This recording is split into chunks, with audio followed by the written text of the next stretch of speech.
அந்த எழுப்புதலுக்கான வழிமுறையை பாருங்க. முதலாவது சுத்திகரிப்பு, இரண்டாவது ஆராதனை, மூணாவது ஆமென் ஸ்தோத்திரம் பஸ்கா பண்டிகை, நாலாவது ஆமென் அந்த திட்டமிட்டு ஒழுங்குமுறையா டெய்லி நடக்கிறதும் தசம பாகங்கள்.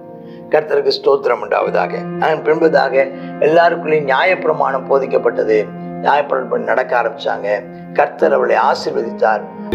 உடைந்த பாத்திரம் நான் எதற்கும் உதவாதவன், ஒரு குலைந்த பாத்திரம் நான் எவரும் விரும்பாதவன்.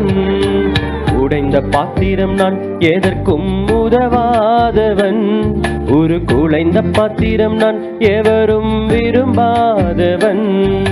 குயவன் கையில் பிசையும் களிமண் போல, குயவன் கையில் பிசையும் களிமண் போல, என் சித்தம் அல்ல உம் சித்தம் போலாக்கும், என் சித்தம் அல்ல உம் சித்தம் போலாக்கும். உடைந்த பாத்திரம் நான் எதற்கும் உதவாதவன், ஒரு குலைந்த பாத்திரம் நான் எவரும் விரும்பாதவன். கர்த்தருடைய பரிசுத்த நாமத்திற்கு மகிமை உண்டாவதாக.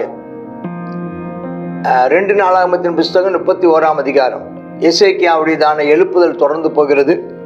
நாம் அவருடைய எழுப்புதலுக்கான காரணங்களை நம்ம பார்த்துட்டே வர்றோம். 29ஆம் அதிகாரத்தில் ராஜாவாகிறாரு. ராஜாவாகி அவர் காரியங்களை செய்கிறத நம்ம பார்க்குறோம். முதலாவது சுத்திகரிப்பு செய்கிறார், துதியின் ஆராதனைகளை சரி பண்ணுகிறார். 30ஆம் அதிகாரத்தில் பஸ்கா பண்டிகை ஆசரிக்கிறார். 31 வரும்போது 31ஆம் அதிகாரத்தில் அவர் ஆசாரியத்தினுடைய முறைமைகளை எப்படி தாவீது ராஜா அது தொடர்ந்து செய்யப்படுவதற்கான முயற்சிகள் அவர் எடுத்தாரோ அதே போல இவரும் எடுக்கின்றதை நாம் பார்க்குறோம். 31ஆம் அதிகாரம். இவையெல்லாம் முடிந்த பின்பு இந்த பஸ்கா சுத்திகரிப்பு நடந்தது, ஆராதனை புதுப்பிக்கப்பட்டது, மக்கள் எல்லாரையும் ஐக்கியப்படுத்தினார். தேவனுடையதான அந்த பஸ்கா பண்டிகையை ஆசரித்து தேவனோடு உடன்படிக்கை பண்ணி கொண்டாங்க. வந்திருந்த இஸ்ரவேல் எல்லாரும் யூதாவின் பட்டணங்களுக்கு புறப்பட்டு போய் யூதா பென்யமீன் எங்கும் எப்ராஹிம்னு மனாசேருடைய சிலைகள் எல்லாம் உடைச்சு போடுறாங்க. அப்போ அந்த 7 நாட்களில் என்ன நடந்திருக்குதுன்னா, நியாயப்பிரமாணம் அவர்களுக்கு என்ன செய்யப்பட்டிருக்கிறதுனா, நியாயப்பிரமாணம் போதிக்கப்பட்டிருக்கிறது. நியாயப்பிரமாணம் போதிக்கப்பட்டு இந்த காரியங்கள் செய்யக்கூடாது, செய்ததுனால வந்த விளைவுகள் அதெல்லாம் பண்ணால் அங்கங்கே இருந்ததான இஸ்ரேல் தேசத்தில் இருந்ததான விக்கிரகங்களையும் அவள் அகற்றி போட்டாங்க அப்படிங்கிறத நம்ம பார்க்குறோம். அவர் தாங்கள் கனியாட்சிக்கு அவங்க ஊருக்கு போயிட்டாங்க. எங்கே? இஸ்ரவேலில் இருந்தவங்க. அப்போ எசேக்கியா ஆசாரியர் லேவியுடைய வகுப்புகளையும் அவருடைய வரிசையின்படியையும் அவர்கள் ஊழியத்தின்படி திடப்படுத்துகிறார். நீங்கள் இந்தந்த ஊழியத்தை செய்யணும், இந்தந்த நாள் செய்யணும், இந்தந்த வேலையை செய்யணும். ஆசாரியர் லேவியர் சர்வாங்க தகன பலி சமாதான பலி செலுத்த கர்த்தருடைய பாளையத்தின் வாசலில் ஊழியம் செய்து துதித்து ஸ்தோத்திரிக்க அவன் எல்லாத்தையும் ஒழுங்குபடுத்துகிறத நம்ம பார்க்குறோம். ஒழுங்குபடுத்தினார். ராஜா கர்த்தருடைய நியாயப்பிரமாணத்தில் எழுதியிருக்கிறபடியே அந்தி சந்தி நாட்கள் செலுத்த வேண்டிய சர்வாங்க தகன பலிகளையும் செலுத்துறார். அப்போ டெய்லி செலுத்த வேண்டியது, ஓய்வு நாட்களில், அடுத்தது மாத பரப்பில், வருஷ பரப்பில், பண்டிகை நாட்கள், இவள் எல்லாவற்றிலையும் அவர் செய்கிறத நம்ம பார்க்குறோம். எல்லாவற்றுக்குமான அந்த இதுகளெல்லாம் ஒழுங்கு பண்ணி அவர்களுக்கு கொடுக்குறார். இதெல்லாம் செய்யப்பட வேண்டும் அப்படின்னு சொல்லி செய்து கொடுக்குறார். அதுக்கப்புறம் தனக்கு தேவையான 3ஆம் வசனத்தில் பண்டிகை செலுத்த சர்வாங்க தகனம் தன் ஆஸ்தியிலிருந்து கொடுக்கறத நம்ம பார்க்குறோம். நியாயப்பிரமாணத்தை உற்சாகமாக எல்லாரும் நினைச்சாங்க, கர்த்தருக்கு உற்சாகமாக கொடுக்கும்படி எல்லாரையும் நினைச்சுதான் உற்சாகப்படுத்தினார். அதனால என்னச்சுதாங்க, இந்த வார்த்தை பிரசித்தமான போது எல்லாரும் தானியம் கொண்டாந்தாங்க, திராட்சரசம் கொண்டாந்தாங்க, எல்லாவற்றையும் அவங்க என்ன செஞ்சாங்க, தாராளமாக ஏராளமாக கொண்டு வந்து தேவனுடைய நாமத்தை அவங்க என்ன செஞ்சாங்களாம், அவங்க மகிமைப்படுத்தி தாராளமாக கொடுத்தாங்களாம். காணிக்கலாம் வந்துச்சான், குவியலாக தசம பாகங்கள் வந்து சேர்ந்ததை நாங்கள் 5ஆம் வசனத்தை பார்க்குறோம்.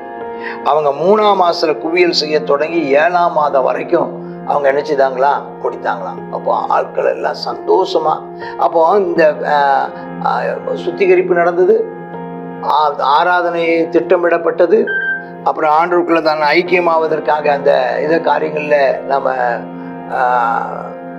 திட்டமிடப்பட்டது மட்டுமில்லாமல் பஸ்கா பண்டிகை ஆசரிக்கப்பட்டு ஆட்களுக்குள்ள ஒரு மனதை அவர்களுக்குள்ள ஏற்படுத்தினாங்க. அதற்கு அப்புறம் ஒரு மனதை ஏற்படுத்தினதுக்கு பிற்பாடு நடந்தது என்னன்னா, அதுக்கப்புறம் அவங்களுக்குள்ள இந்த ஆசாரிய முறைமைகளை ஒழுங்குபடுத்துறாங்க. கர்த்தருக்கு கொடுக்கறதுலையும் உற்சாகப்படுத்துறாங்க. கொடுக்கறது, விக்கிரகங்களை அகற்றி போடுறதுல பார்க்கணும். அப்போ எல்லா பண்டக சாலை ஆயத்தப்படுத்தி காணிக்கை தசமபாகங்களை எடுத்து அதுக்கு தலைவன் நியமித்து எல்லா காரியங்களையும் அவர் செய்கின்றதை பார்க்குறோம். கர்த்தருடைய நாமத்திற்கு மகிமை உண்டாவதாக. 20வது வசனத்தில், இந்த பிரகாரம் எசேக்கியா யூதாவெங்கும் நடப்பித்து தன் தேவனாய கர்த்தருக்கு முன்பாக நன்மையும் செம்மையும் உண்மையும் ஆனதை செய்தான். 3 வார்த்தை. நன்மையானதை செய்தான், செம்மையானதை செய்தான், உண்மையுமானதை செய்தான். அப்போ கர்த்தர் நாமத்தை இதைத்தான் இவர் எடுத்து சொல்லும் போது நம்ம எதையெல்லாம் குறித்து சிந்திக்கணும்னு, கற்புள்ளவைகள் எவைகளோ, உண்மை உள்ளவைகள் எவைகளோ, நீதி உள்ளவைகள் எவைகளோ, உண்மை உள்ளவைகள் எவைகளோ, செம்மையானவைகள் எவைகளோ, நன்மையானவைகள் எவைகளோ அவைகளையே சிந்தித்துக் கொண்டிருங்கள் என்று பவுல் அப்போஸ்தலன் அங்கே பிலிப்பியர்கள் நிருபத்தில் எழுதுகிறத பார்க்குறோம். அவன் தேவனுடைய ஆலயத்தின் வேலையிலும் தன் தேவனை தேடும்படி நியாயப்பிரமாணத்திற்கும் கற்பனைக்கு அடுத்த காரியத்திலும் என்ன செய்ய தொடங்கினானோ அதையெல்லாம் முழு இருதயத்தோட செய்தானா, கர்த்தர் காரியங்களை எல்லாவற்றையும் வாய்க்க பண்ணார். கர்த்தருக்கு ஸ்தோத்திரம். அப்ப அந்த எழுப்புதலுக்கான வழிமுறையை பாருங்க. 1வது சுத்திகரிப்பு, 2வது ஆராதனை, 3வது ஆமென் ஸ்தோத்திரம் பஸ்கா பண்டிகை, 4வது ஆமென் அந்த திட்டமிட்டு ஒழுங்குமுறையா டெய்லி நடக்கிறதும் தசம பாகங்கள். கர்த்தருக்கு ஸ்தோத்திரம் உண்டாவதாக. பின்பதாக எல்லாருக்குள்ளேயும் நியாயப்பிரமாணம் போதிக்கப்பட்டது. நியாயப்பிரமாணம் நடக்க ஆரம்பிச்சாங்க. கர்த்தர் அவளை ஆசீர்வதித்தார். அவருடைய காலம் பொற்காலமாக இருந்தது. ஆமேன், ஆமேன். God bless you.